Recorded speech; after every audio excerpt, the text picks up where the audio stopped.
Hi, everyone. Today we're going to be going over Chapter 6, which is on listening. All right, so the first thing we're going to do is we're going to define listening and talk about how that's different from hearing. Then we're going to identify 3 challenges of listening, practice the steps involved in active listening, and then also employ strategy. So that's what we're trying to do at the end of this lesson. All right, first, listening. So listening is different from hearing. Listening actually requires cognitive thought, where you're actually trying to focus your attention, whereas hearing is your physiological process of taking in sound. So like me clapping, like your ears are going to hear that, right? So unless for some reason, unless you're deaf. So that is going to be the physiological sound. But the taking in of sound. But listening is actually giving your attention to something, focusing on it, and trying to understand it. So, so this consists of a complex, effective cognitive and behavioral processes. And so first, effective processes motivate one to attend to a message. So we're trying, whenever we speak, we're trying to get our audience to want to listen to our message. Right. So we want to motivate them to attend. And attend is just like, think of the word attention, right? Or if someone attends to you, that means they take care of you. They pay attention to you. They focus on you, all those things. So when we attend to the message, we are actually focusing our attention on the message. And then cognitive processes involves understanding and interpreting the meaning of the message. So this is when we actually take in a message, we've given it our attention, but then we're actually trying to break it down and understand it. If you remember in the first chapter about this communication process in general, we talked about how we encode messages and how we decode messages. Oh, that's my baby. My dad's babysitting for me. But anyway, so involving understanding and interpreting messages. Oh, so in the first chapter, we were talking about how people encode messages and how we encode and we decode messages. So we encode messages whenever we think of what we want to say, and then we say it to the other person, and then the other person takes in that message and they decode that message. That is a cognitive process that we have to take in and understand that message and interpret what that person is trying to say. And then there's behavioral processes associated with listening. So this related to with responding to it, verbal and nonverbal feedback. So whether we're saying, yeah, okay, or maybe we're nodding, or just at least acknowledging what someone was saying, or asking questions and what exactly do you mean by that? But there's a behavioral process that goes along with listening to help us become active listeners. So people choose to listen for various reasons, and it often depends on the situation.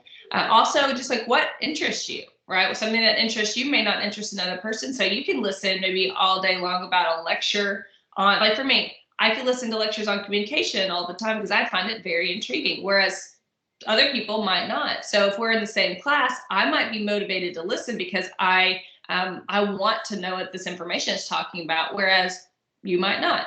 But say like even just in any class, you might be motivated to listen to because you want to get a good grade, or maybe your friend is upset and telling you about something going on in their life. So you want to listen because you want to show them that you care. So we have different reasons depending on the situation. All right, challenges to effective listening. So the very first challenge that we may experience is listening apprehension. And that might seem kind of odd because I think most of us are used to hearing speaking or like speech apprehension, meaning that communication apprehension, meaning just like having apprehension about speaking or talking with people or maybe getting in front of an audience, and not necessarily as much about listening. But there are situations that we actually can cause anxiety about listening. I mean, it might be like a message that's difficult for you to focus on. Like for me, math was always kind of scary for me growing up. In college, it not so much, but in high school, for some reason, I was always just kind of anxious about it. So I would get really anxious going into that class, and I would feel like I couldn't understand, I couldn't get the information, and that would make me anxious. Whereas maybe if English isn't your first language and you're taking this course, you might have some anxiety about listening because it's difficult and you're having to process a lot and all those things. So there is moments where anxiety might be felt when it comes to listening. And then we have some listening styles. So you might not think about that as a challenge, but sometimes that is because each listening style has its benefits, but it also has the things that kind of hold people back. So The first is, oh, and another thing to mention about that is that it can be changed based on the situation. So some of us might be more of a people-oriented listener with, I don't know, with our friends, but then in our job, we might be more action-oriented listeners. So just depending on the situation, you might change between some of these. But I think everybody has kind of like a basis, like one that's kind of their usual style of listening. All right, so the first one is content-oriented listeners. And so these people focus on and evaluate the facts and evidence. They like to take in a lot of information. There's people maybe that know a lot of facts for you. Also, they like listening to detail, knowing the detail, understanding why. These are my students that ask a lot of questions, right? If I am lecturing, I have always feel like I have one student that's like, wait, can you clarify that? What do you mean by this? They want to understand the content. And they're really searching. When you're talking, they're searching for content. And then people-oriented listeners are focused more on people's feelings in the conversation. So they're really focused on matching them, understanding the more like the emotional aspect of that. And they're really good at matching people and being able to feel what other people are feeling. And so that can be great. And so with a lot of people, that makes people feel heard and like you care. In some situations, though, that might make you like, maybe a little distracted from what the real point of the conversation is. Or say like me, I am a people-oriented listener in a situation where maybe I'm getting critiqued by my boss.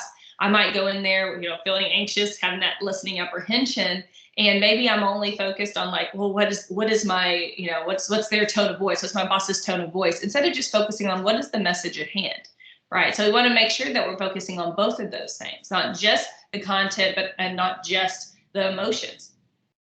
And then action-oriented listeners focus on the ultimate point the speaker is trying to make. So these people are going to be, they don't like a whole lot of detail. They want you to get to the point. It's not necessarily they're going to cut you short. They just want you to, like, they don't enjoy just, having long drawn out conversations that are kind of all over the place. They want you to be to the point. This can be really effective, especially maybe in the workplace. Sometimes this can hurt friendships, or if you're a little bit too, like I have a friend who is always just, every time I'd like to give lots of details. And my friend always says, Helen, to the point, right? She is very much an action-oriented listener. She wants you to get to the point because all the other details are just kind of confusing and frustrate her. Like, that's not relevant. I don't need to know that. Get to your point. So then that's a little bit different, but they kind of sound a little similar, but it's a little different from time-oriented listeners. So these people prefer brief conversations. One of the main differences is these people are going to actually like tell you, like, hey, I only have 5 minutes here. Fine. I'm really busy, but sure, we can talk. And they're going to let you know that they're not wanting to engage into a long conversation. I've met people like this. I'm always going to like take them back at first, right? And it's not necessarily bad. Again, in certain situations, that's needed. But in certain situations, that can also damage friendships. But so one of the main differences here is that they're actually going to use verbal and nonverbal cues to signal that they want the partner to be concise. Like, say you are telling a story and somebody's going, like they're doing that. That's like, okay, well, get to your point, please. Like, you're going all over the place. You know what I mean? Like, they're trying to show you, like, I need you to get to your point. I also need this to be short. So again, like when I was saying, each of these have their benefits, and in certain situations they are great. But each one also has their downfalls, and if we have one listening style we kind of prefer, it kind of makes it challenging for us to listen effectively in all situations. And then lastly, we all have our preferred style, like I said, but also our preferred style is very much kind of dictated by our culture and our culture identity.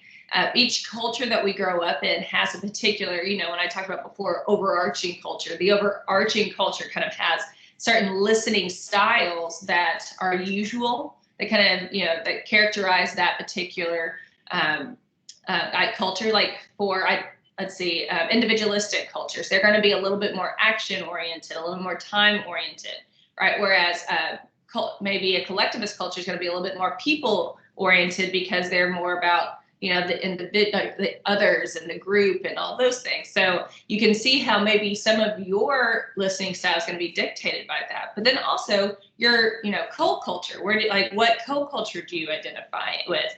That's also going to be different, because, I look at how maybe my parents' generation how they communicate sometimes, especially with email or text messaging. They're a little bit more direct, right? How they communicate and how they listen. They sometimes, I know my boss before, I guess a couple bosses back, he was a little bit older, but he wanted me to, again, he was like, get to your point.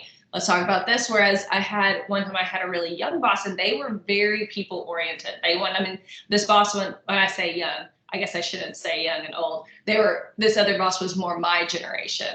But my generation, he was very people oriented and wanted to talk and wanted to know you. It was very like understanding of emotions and all that. So you can tell by the whole culture that they grew up in, meaning their generation, how that kind of dictated a little bit of their listening style. All right, so another challenge would be your processing approach. So not only is listening just how you listen, but it's also how you break down that information. So processing would be passive listening, habitual unconscious process of receiving messages. A lot of us do this. I mean, honestly, we probably do this a lot throughout the day. Think about all the conversations you probably had either today or through this week, and how many of those maybe you were just passively listening. Especially, I feel like in comfortable situations, sometimes we just start passively listening. If you're a gamer and say you're playing a game and your roommate comes in and it's like, hey, I was wondering, so on bills this month, blah, blah, blah, and you're talking, and you're in the middle of a game, you're just going to passively listen to them. Like you're going to be like, okay, sure, yep, okay, and keep on going, playing your game, right? That's what happens. And sometimes we just passively listen. Sometimes if you've been in class all day, by that last class, you're just passively listening because you're tired, right? Your mind's tired. But we want to try as much as possible to always engage in active listening, which is the deliberate and conscious process of attending to, understanding, remembering, evaluating, and responding to messages. So this is a deliberate action. This is like when we give our attention. So say you're playing your game and your roommate is like, hey, I have an important conversation with you about bills. And you do to engage in active listening, you'd want to actually pause your game, put that down, turn, and talk to that person, right? Or listen. That would be active listening. Okay, so now that we know that we need to engage in active listening, how do we do that? Well, the first step is going to be attending, which means giving the speaker, the person you're listening to, your attention. So this is when you willfully perceive and focus on the message. Like I said, if you're playing a game, you put your control down, you pause it, and you look at them and you actively try to pay attention to their message, focus on it. It's really hard. I mean, many of us, like we all think we're good listeners just strictly because we can hear people talking, but actually a lot of us are poor listeners. Maybe, oh, that's my cat now. But a lot of us are poor listeners and find it difficult to exercise control over what we're actually paying attention to. So say you're in class and I'm talking, but you hear some people in the hallway or someone walks into class, and it's very easy for you to become distracted and then focus on that. And then you've kind of lost, you've lost listening to me. You're focused on, oh, who's that person that just walked in class? I haven't seen them in a while. I wonder what's going on with them. Or, oh, I like their shirt. I wonder where they got that shirt. Like I'm really bad about that. I am so bad about just going down this trail of thoughts and then realizing, whoa, I forgot I was listening. Right? Or I forgot that I was paying attention in class. Or I forgot that my friend was telling me something. Like it's easy for me to kind of trail off. And that, I think that's natural for everybody, but we have to learn when we're doing that or notice it and then pull ourselves back so we don't let our minds drift. And then there's some techniques to become a good, effective listener. So first, get physically ready to listen. So create the environment and also adjust your posture. So like I said earlier with playing a game, you're sitting there, you're in the middle of the game, and your roommate comes in to talk about your bills. Pausing that game, putting it down, putting the controller down, and turning your body, that is not only signaling to your roommate, the one that you care and that you're listening, but it's actually allowing you to be in a position where you can actively listen. You're not setting yourselves up for success by continuing to play a game, right? Like that's not going to help you be a good listener. That's definitely going to make you a passive listener. That's something for me. I'm very highly distractible when it comes to TVs or anything like that. So I make sure if someone's trying to talk to me, I always pause it. I always pause the TV. Or if I'm going out to eat with somebody and there's a TV in the room, I make sure to sit down where I'm not facing that TV, right? Because I'm like, hey, I'm at Buffalo Wild Wings with all those TVs everywhere, and I can't focus on anything. My husband's trying to have a conversation with me, and I'm just, about 5 minutes later, I hear him going, Helen, Helen, Helen. I'm like, what? And he's like, you totally ignored everything I just said, right? Because I cannot pay attention. So make sure that you kind of eliminate your distractions, which is the next one too. And eliminate the distraction, make the posture, but then continue to resist mental distractions. So not only do we need to make the environment how we need to listen, but we also need to create, like in our heads, kind of get rid of any mental distractions. It's really hard, especially if you're going through something or you're in the middle, like I'm working, I'm doing stuff, and then like say I'm in the middle of grading and doing stuff and I have a lot of work to do, and then a student comes in to speak with me about something. Well, I need to, maybe close my laptop, turn my body, listen, but maybe my brain's still going, right? I'm still thinking like, oh, I need to remember to do this in that email, and I need to remember to do this and this and this and this. I have to make myself stop. Like I have to make myself stop thinking about what I was doing and listen to this person. And again, that can be difficult, it can be frustrating, but we have to do it. If we care, we have to do it. So consciously block, and this, so block out any type of, thoughts that may be going through your heads. Also though, visual distractions, like I said about the person coming into the classroom, that's a visual distraction. Try not to stay focused on that. And then auditory, maybe you're hearing things, really try to focus, like make yourself focus on what the person's saying. And then physical distractions, maybe things like, oh, man, I'm hungry. I can't wait. What time is it? Oh, I really want, like, is it time for lunch yet? At the end of class, like you're sitting there and it's almost lunchtime and you're looking at the clock, like, is it, and you can't focus because all you can think about is like, you're tired of sitting in that seat and you're hungry, right? You have to try your best to get rid of those mental distractions. And then hear the person out. So one of the other things we don't think a lot about, but is extremely important, is sometimes we hear someone, we're listening to someone, and then we think we know what they're saying, and so we just decide, oh, I'm done.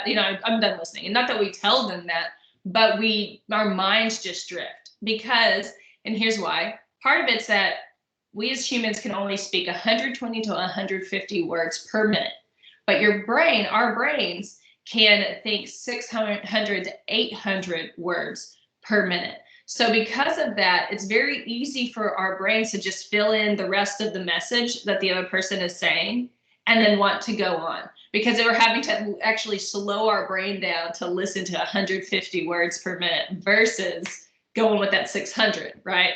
So we're thinking about, we think about all these different things and we think we know what someone's going to say. This is what causes us maybe to interrupt people or to try to finish their sentences all the time.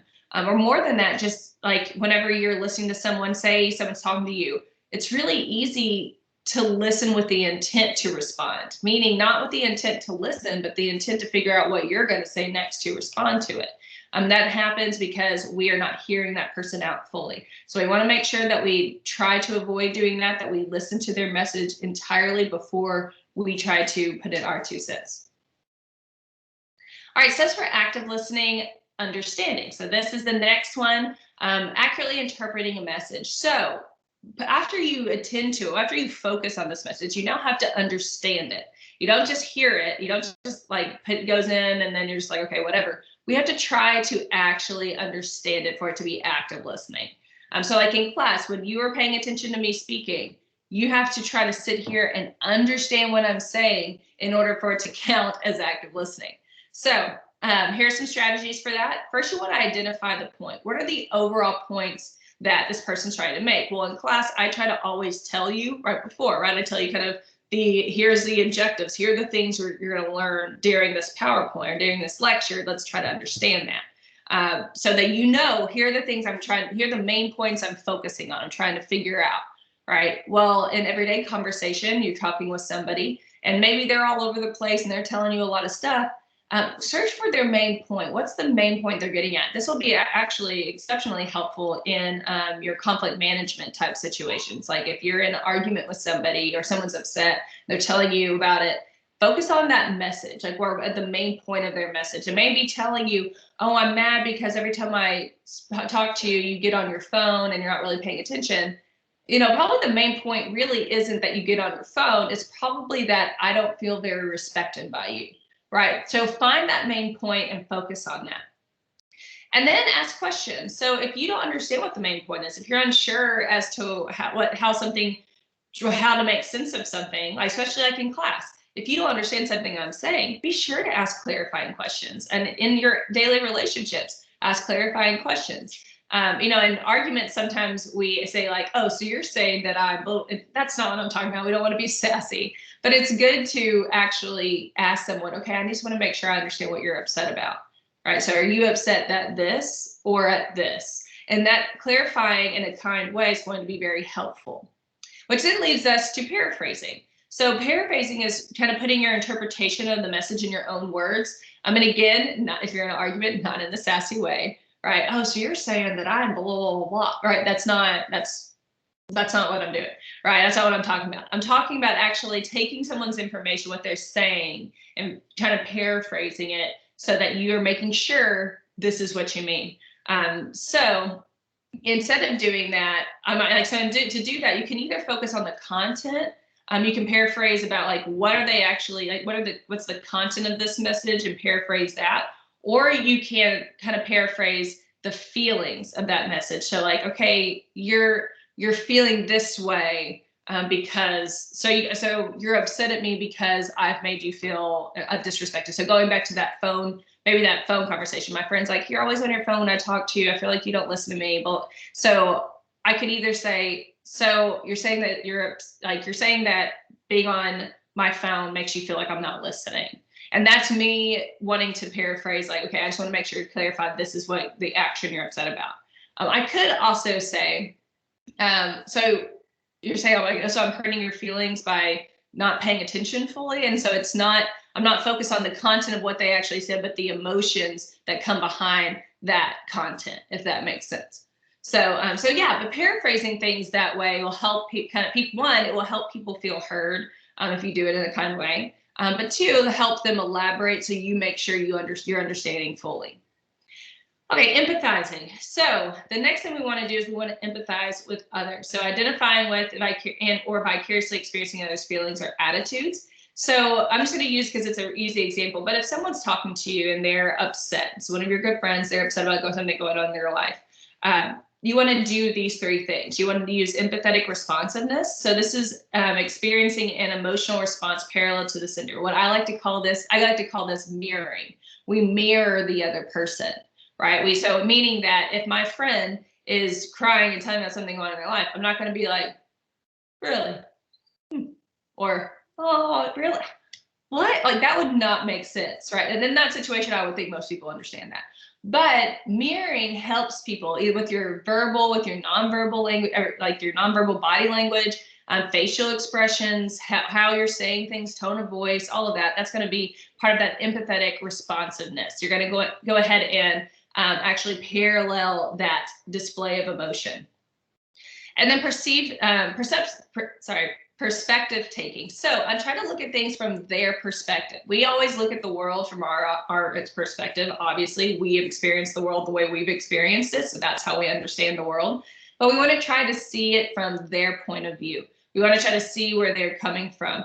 Again, this will be very helpful in conflict management situations, dealing with arguments. You want to focus on their message or how they would feel in this particular situation.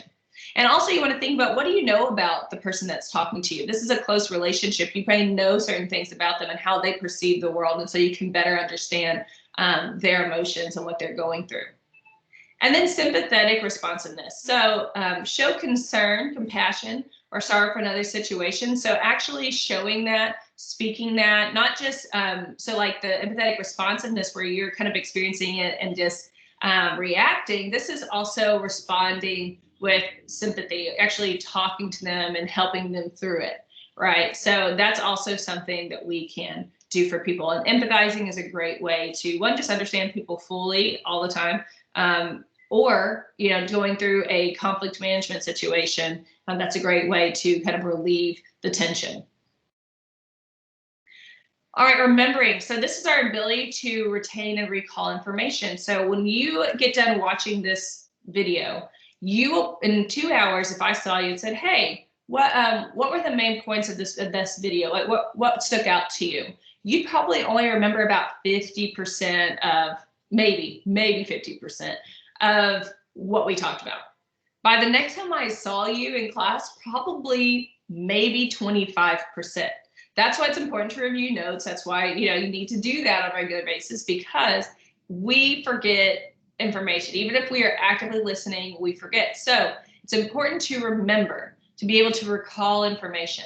It's kind of like if ever you've been around someone that's really good at using names. I have my late husband's father actually was so good at that. I noticed he remembered everyone's name, but he actually took a lot of steps to do that. And he did that with these particular improvement techniques. First, he repeated the information. I always heard him say, like, if I said, hi, I'm Helen, he's going to go, Helen, so nice to meet you. And then maybe a few minutes later say, so Helen, what do you do for a living? Helen, he would use my name multiple times until he remembered it. And then that repetition, right? So repetition, saying something out loud, again, that goes along with repeating the information. Saying something out loud and mentally rehearsing it multiple times is going to help you remember something, kind of like a speech. We want to mentally rehearse it, but we also want to actually say the words. It's one thing to think it, it's a different thing to make the words come out of your mouth. So you want to make sure you're practicing out loud multiple times. And then you could also construct mnemonics. So some people really like, like coming up with words or short phrases to remember things by.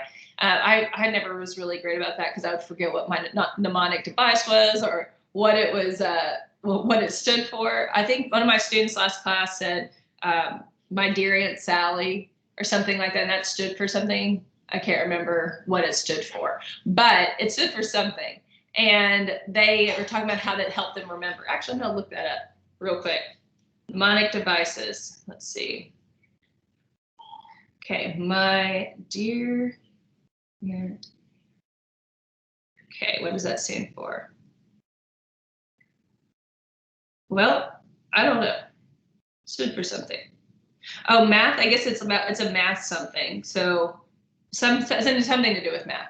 Anyways, but you see, like he remembered that from like 3rd grade is when he learned that, or so for some people, mnemonic devices really work. Coming up with your own phrase, your own whatever to make you remember information.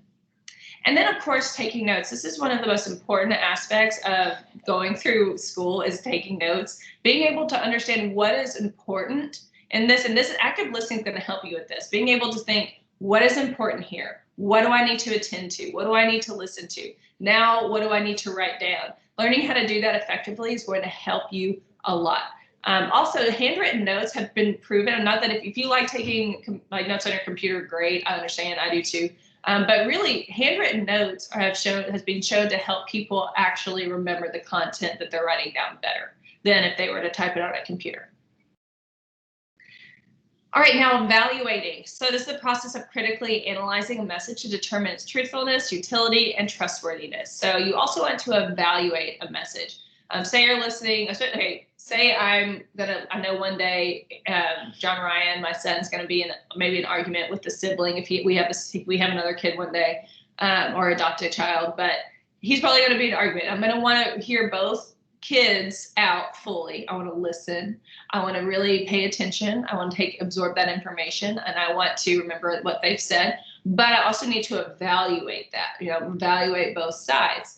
You want to make sure things are trustworthy. I mean, especially when you're speaking, this is why we have to have sources for our speeches. You can't just get out there and say, hey, did you know that the world is, dealing with this much pollution, and just throw out a random number and then not tell us where that information came from. As the listener, we should say, well, where'd you get that information? That's important when you're listening to the news. Where's this information coming from? Where's the validity in it? So make sure that you're always, not that you should walk through the world always questioning like, oh, is that person, lying to me? Or is that, not like that. But in certain situations, you do need to be able to evaluate the content. Then it involves determining the accuracy of facts. So again, like where are these facts coming from? Is this accurate? And all those things that kind of goes along with the assignment that's due, or the research assignment that I assigned. And then the amount and type of evidence that's used. Like if someone's citing Wikipedia in their speech, that's really not technically a credible source, right? But if they're talking about, diabetes, and they're going to be talking about and they do a quote from a professor at a university that studies diabetes and puts out the leading information for that, well then, yeah, that'll be somebody that we could probably listen to, right? That would be, the evidence would be a little bit more valid. Then a position relates how a position relates to someone's personal views. So when people say certain things and we're listening to them, and we have to understand what are their personal views attached with this, right? Because personal views are going to have some type of are going to have an impact on what people say and the information they give us.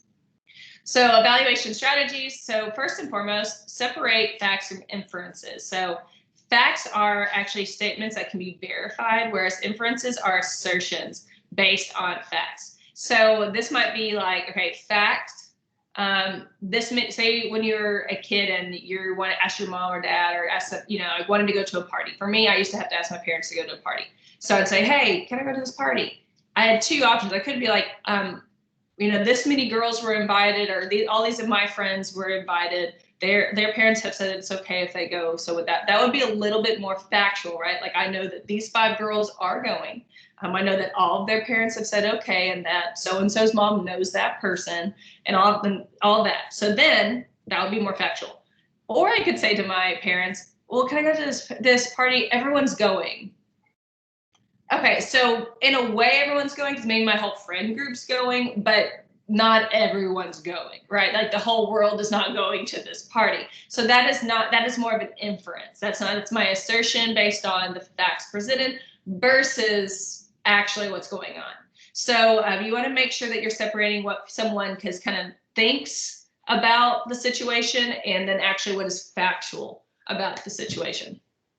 And then you want to probe for more information. So it's always good, again, to ask questions or to get someone to, talk a little bit more about that, to elaborate. Ask you, like, so if you don't understand or you still aren't quite sure about something, okay, well, tell me more about that. Like my parents might have said to me, okay, well, tell me a little bit more about the house you're going to or who's going to be there.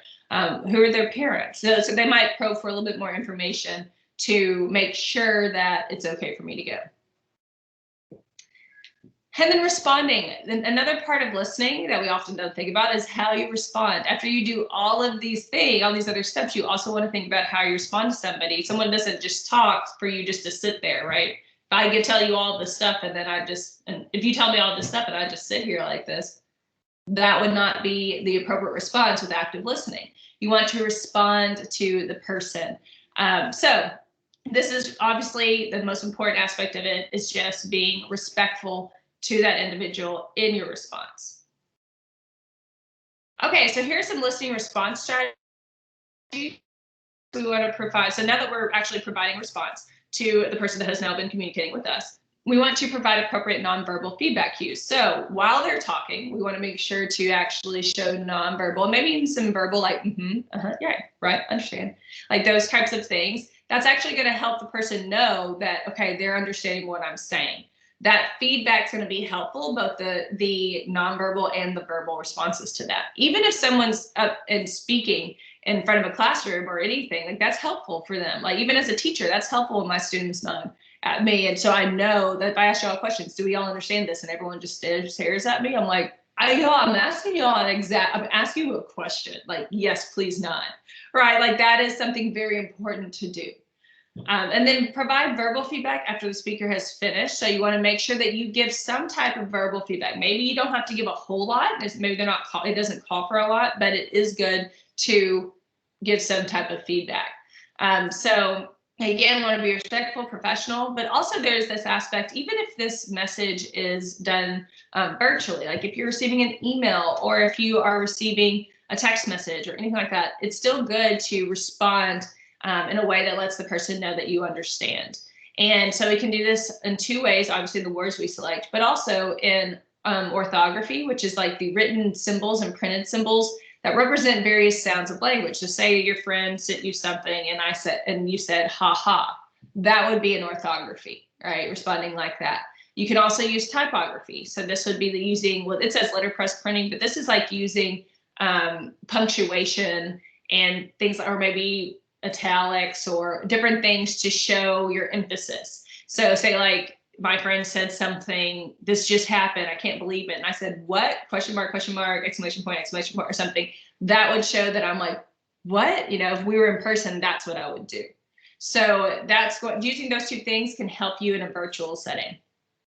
Okay, other specific strategies. When the goal is to provide emotional support, constructive criticism, and formal constructive speech critiques, we're going to, or offer specific strategies. So we're going to talk about that in a minute. I won't go into that right now because we're going to go more into that. But provide responses that offer emotional support. So you're going to obviously want to provide some type of emotion. It doesn't always have to be like super emotional. Maybe it's a good thing. Maybe you're happy for someone. Maybe you're saying thank you for sharing this with me. You know, but obviously putting some type of emotional support within that. Okay, so here are some guidelines for supportive responses. You know, like this is in the book as well, so you can look at that. But basically, clearly state to aim to help. You want to express acceptance, and you don't want to you want to try your best not to condemn or criticize, even if you don't agree with what the person's saying. Let them speak fully. Remember, hear them out first. And then demonstrate care, concern, and interest. So you want to actually show that you care, demonstrate that. You don't have to just say you care, but actually demonstrate, show that you care. Indicate that you are available to listen and support without intruding. You know, something I always try to do at the end of the semester is make sure my students know, hey, if you ever need me for anything, I'm happy to help. Right. So that's something that that I always try to do. So then you can also state that you're an ally, that you know I'm on your side, even if the person isn't correct. It doesn't mean that you have to tell them they're right. It just means that you are here for them. Like you're like I understand you. I'm with you. I get it. You know, and before you go into maybe what you would like to say about that. Acknowledge the speaker's feelings about the situation. Don't try to minimize them, or like if someone's like, oh, I'm really anxious about this, don't be like, oh, don't be anxious. That doesn't help, right? You want to try to acknowledge those feelings and make sure they understand that they're real and you understand them. Show the speaker that his or her feelings are legitimate. That kind of goes hand in hand with number 6. And then use prompting comments to encourage elaboration. So again, tell me more about this, or like, I didn't know that. Can you tell me about that? Those kind of things. Now we have guidelines for critiquing others. In certain situations, you might have to give critiques, all right? Like you might have to tell them. So you're actually going to be giving some critiques in a few weeks. Well, that would be, okay, never mind. We'll pause on that. That's going to be on like the next slide. So this particular situation might be more so you either have to tell people certain things they might not want to hear. Maybe you've listened and now you need to tell them maybe they're not completely right on a situation. Maybe you are a manager and have to talk to an employee, something like that. But here's some good guidelines. So use I language to clearly own your statements. So make sure that like if you were sharing something with someone else, that you say, I felt this way, instead of saying you're so disrespectful, right? Say, I felt disrespected. That's owning that comment. Then use specific language and specific examples to point out areas of disagreement. So instead of just kind of being like in general, oh, you're always so disrespectful, maybe say this is in this particular situation, like say specifics. Find a point to agree with or something positive. So say, look, I get that, you know, like I see that you work really hard and that you do all these things. And so maybe at the end of the day, you're just kind of, you know, I can see why you might be, you know, stressed out. And then go on with what you're saying, like show that you agree, you understand there's positive things about that person, and that this critique isn't the end all be all about them. Okay, so now for formal constructive speech critique. So you are going to have to do a speech critique in a couple of weeks and on somebody else. And so this is going to be, you need to look at the content. You just did a peer review actually, or should have just done a peer review where you looked at their outline. And so now you've looked at, okay, what was the content appropriate? Was their structure appropriate, right? But then you also then you want to think about, and then the next assignment, you'll want to think about their delivery. So how did they deliver this message? Their presentation aid. So did it go along with what they're saying? So you need to pay attention to all of these and be able to give good constructive criticism back, helpful criticism. Okay, so here are some examples of helpful or effective and ineffective. So on the content, sources are cited to old, effective. I noticed you relied heavily on . So basically what you need to know in each of these situations, or in every single one of these blocks, I guess you should say, is the ineffective critique is you just saying the what. The effective critique is saying the what, the why, and the how. Right. So what was it that stood out to you as ineffective, right, or not the best?